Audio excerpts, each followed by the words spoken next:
Salamat sa Panginoon sa habag at biyaya niya po sa aming buhay, sa akin din po personally syempre.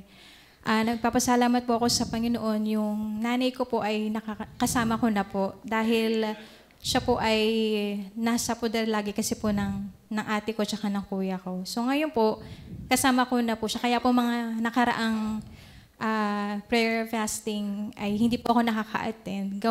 Kaya po siya nasa amin dahil nagpapagaling. Dahil dun sa lugar ng ate ko po, hindi po siya makaka-recover po doon sa sakit na meron po siya. Pag dito po sa probinsya sa Batangas, ay makakatulong po sa kanya yung lugar. At yun po, nagpapasalamat po ako sa Panginoon dahil nakaka-recover na po siya. Kaya po, ngayon, nakaka-attend na po ako ng prayer and fasting at kasama ko po siya. Kasama po namin siya.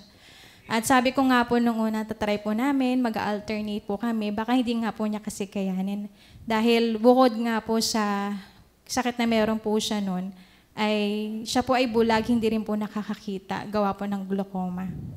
So, blessing po, gawang nung tinanong ko po siya, sabi naman po niya ay kaya niya po, di nga daw po siya nakakaramdam ng gutom. Mas lumalakas daw po siya. Sabi niya, kaya po, yun po ang blessing. Amen. Kaya po kami ay nakakatina. At biyaya rin po ng Panginoon sa mga ibang gawain, sa ministry. Nakakasama rin po namin siya pag may mga lakad din. May mga times nga lang pong naiiwan sa bahay, hindi po pwedeng maghapon, hindi nga po siya nakakakita. At may mga times lang na minsan oras, ganun po. Blessing nga lang po talaga na meron po siyang cellphone, pero syempre hindi po pwedeng text kasi hindi naman po niya na mababasa po yun.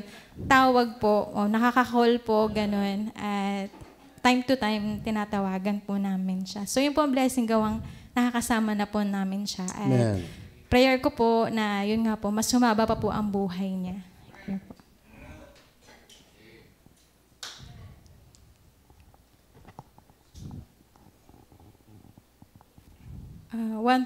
Wonderful peace po. Amen. Wow. Uy, Pastor Alex. Amen.